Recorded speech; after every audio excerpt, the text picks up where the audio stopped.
बिस्मिल्लाहिर्रहमानिर्रहीम, अस्सलाम वालेकुम।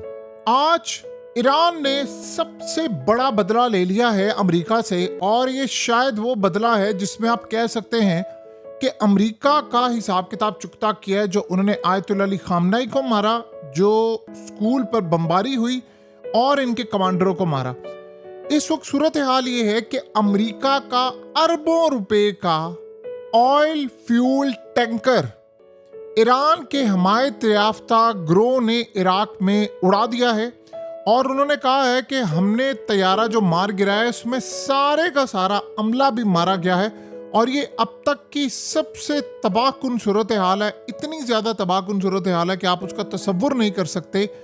ये इतना ख़तरनाक था कि जितने इसराइल के तैयारे अटैक करने के लिए आते थे अमेरिका की मदद से, इससे असल में फ्यूल टैंक पूरा फिल करवाया जाता था, और यही आगे जाकर ईरान में अटैक करता था।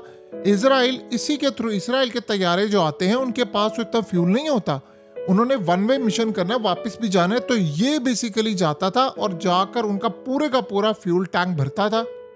असल में तकरीबन 1,15,000 लीटर तेल इसके पास मौजूद होता था। मिसाल के तौर पर F-35 तैयारा कोई आया तो उसको ये 10,300 लीटर होता है जिससे वो फिल हो जाता है। जाहिर सी बात है आधा या जितना भी उससे फिल करना होता था।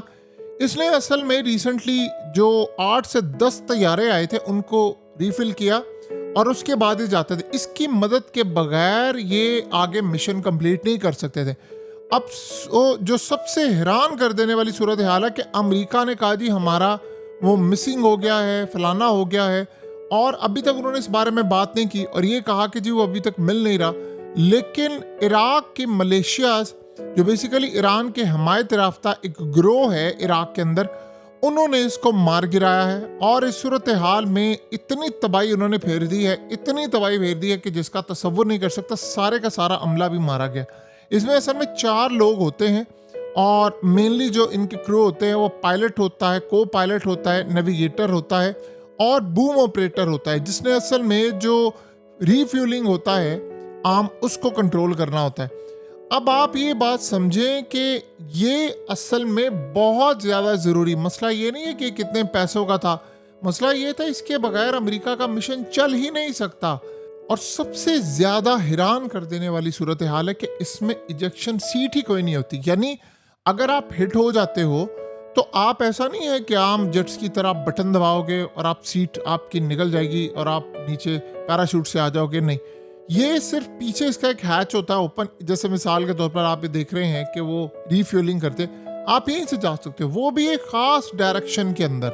ऐसा नहीं है कि वो हर डायरेक्शन के अंदर नीचे जा रहा हो उसका हैच ओपन हो जाए, नहीं, ये बड़ा डेंजरस होता है, इसमें चांसेस बड़े कम होते हैं, और ये जाता है रीफ्यूलिंग करता है, आ जाता है। अब इतना बड़ा झटका कि डोनाल्ड ट्रंप को बताया गया है कि इस वक्त सबसे बड़ी तबाही हमारी ये हो गई है। अब अमेरिका ने तो ये कहा है ना पहले कि मिसिंग था, फिर उसके बाद उन्होंने कहा इराक में इसका एक तैयारा गिरकर तबाह हुआ है। अब असल मसला ये हुआ है कि इसको हिट कर दिया गया। अब बताएं कि इस जंग को आपने कहाँ पर लेकर जाना है। ये इतनी ज़्यादा तबाहकुन सूरत हाल है, इतनी ज़्यादा कि जिसका आप तसव्वुर भी नहीं कर सकते। अमेरिका इस वक्त उनके पैरों तले ज़मीन निकल गई है, और उन्होंने कहा है कि अब मसला ये है कि अमेरिका ये बात कह रहा है नहीं जी नहीं, ये वैसे ही गिरा है। आप यहाँ से अंदाज़ा कर लें कि इनकी सूरत हाल इस वक्त क्या है।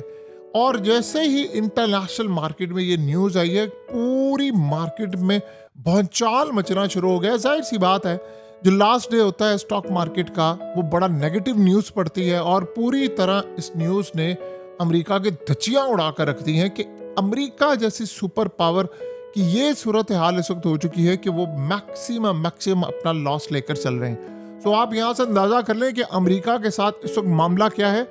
और देखिए सबसे बड़ी सूरत हाल ये है कि ये झटका इतना बड़ा है इजराइल के लिए कि आप ये सोचें कि इस तरह के जितने फ्यूल टैंकर्स हैं, आप इनको जब उड़ाना शुरू कर देंगे तो ये मिशन आप कंप्लीट नहीं कर सकते। ये जो इजराइल दंदनाता फिरता है, असल में ये कहाँ से उड़ते हैं? ये कतर एयरबेस से उड़ते हैं, ये इराक से उड़ते हैं, ये दीगर जगहों से उड़ते हैं, ये मुख्तलिफ बेसिस से गल्फ कंट्रीज में उड़ते हैं और जाकर रिफ्यूलिंग करते हैं, और रिफ्यूलिंग करने के बाद ये असल में जाकर मिशन पूरा करते हैं। अब लेट से इजराइल के जेट्स आए हैं F-35, तो उन्होंने रीफ्यूलिंग कहाँ से करवानी, वो तो इतनी आगे तक मिशन, अगर ये गल्फ कंट्रीज में अमेरिका के अड्डे ना हो या इराक में ना हो या दीगर जगहों पर ना हो या दुनिया में एरियाज में ना हो, इजराइल का एक भी जहाज कोई मिशन कंप्लीट नहीं कर सकता। उसकी रीजन ये है कि उन्होंने उड़ना है, फिर उनकी रिफ्यूलिंग होगी, अगर उनको तेल ही नहीं मिलेगा तो वो कैसे करेंगे। ये एक टाइम के ऊपर जिन्होंने आयतुल्ला अली खामनाई को मारा, असल में उस फ्यूल टैंकर को इन्होंने उड़ाया है। तो आप ये समझे कि अगर दूसरे लफ्जों में बदला, अब सवाल ये है कि इराक, मलेशिया और वो असल में इन सब ने अंडर एस्टिमेट कर लिया था इराक, मलेशिया और दीगर को। ये जो छोटे ग्रुप्स होते हैं ये बहुत ज्यादा खतरनाक होते हैं, ये ज्यादा बड़े अटैक करते हैं। ये जब अटैक करते हैं तो ये मुकम्मल तौर पर आपको उड़ा कर रख देते हैं। यानी अब अमेरिका, आप सोचे ये किस तरह हुआ था, अफगानिस्तान में भी ऐसे हुआ। अब इनको जो मिसाइल और चीजें दी गई हैं वो ईरान ने दी है, और ईरान इसे टारगेट करवाता है कि अमेरिका को आपने यहाँ पर हिट करना है, वहां पर हिट करना है। देखिए इस जंग में अमेरिका का इतना नुकसान हो चुका है, अमेरिका के 4 F-15 तैयारे मार दिए हैं, 4 ये मारा गया है। और उसके अलावा जहां जहां पर उनके radar system, early warning system, उनकी तमाम चीजें, थार्ड, ये सब कुछ तबाह कर दिया गया। ये जंग अगर ये जारी रहती है 10-15 दिन और, उसमें अमेरिका का इतना ज्यादा नुकसान होगा कि आप उसका तसव्वुर भी नहीं कर सकते। अमेरिका इस वक्त बहुत ज्यादा परेशान सूरत हाल में है। देखिए अमेरिका ने कहा है जी हमने ईरान में 6000 जगहों को निशाना बनाया है। इजराइल ये कहता है उनके यहाँ क्लेम हुआ है 6580 के करीब बिल्डिंग्स का। तो इतनी बिल्डिंग तबाह की है ईरान ने। तो आप फिर अंदाजा लगा सकते हैं कि कितनी बड़ी तबाही इन्होंने की है, कितना तबाहकुन सूरत हाल और मामला सामने आया है। और सबसे बड़ी सूरत हाल ये है कि अब हालात इतने आउट ऑफ कंट्रोल हो गए हैं कि ईरान के प्रेसिडेंट से जब मोदी ने बात की है तो मोदी ने उसे बात करके ये बात कही है कि देखें इस जंग को ख़त्म करें।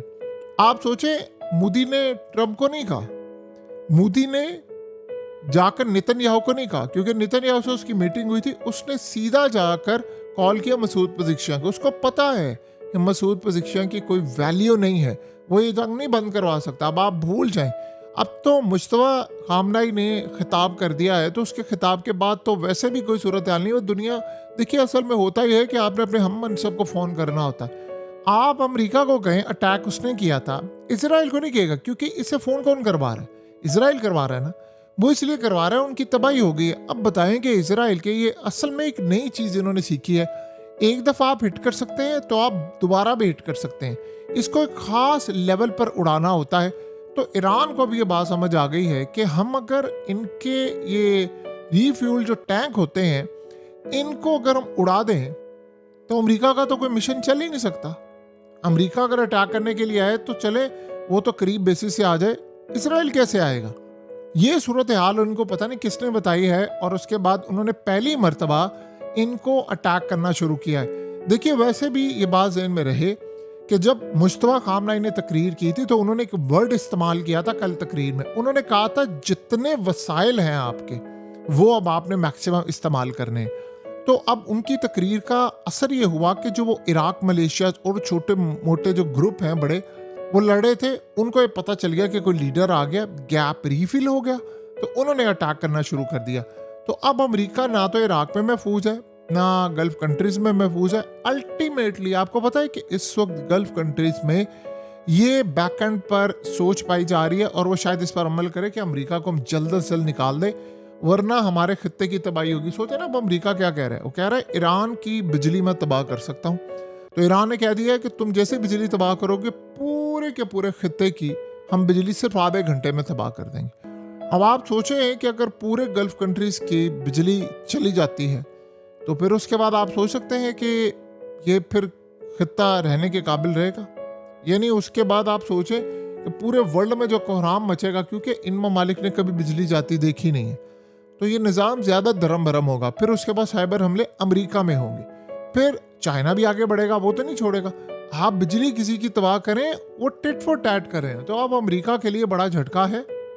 ये वो सूरत हाल है कि जिसको अमेरिका उम्र भर नहीं भूल सकता, उम्र भर सारी जिंदगी नहीं भूल सकता कि उनके साथ ये क्या हुआ है। यही बात सेंटकॉम ने कही थी डोनाल्ड ट्रंप को। उसने कहा था हम इस जंग में मत कूदें, हमारी चीजें बड़ी बेनकाब हो जाएंगी। अब सोचे अगर ये जंग ना होती तो पता चलता अमेरिका इतना कमजोर है, उसकी नेवी कमजोर है, और क्या आपको पता चलता कि जो रीफ्यूल जो टैंक होते हैं, ये फ्यूलर जो जितने भी हैं, ये उनको तबाह किया जा सकता है? सवाल ही पैदा नहीं होता। बहरहाल अमेरिका के हाथ से गेम निकल गई है जितनी भी थी।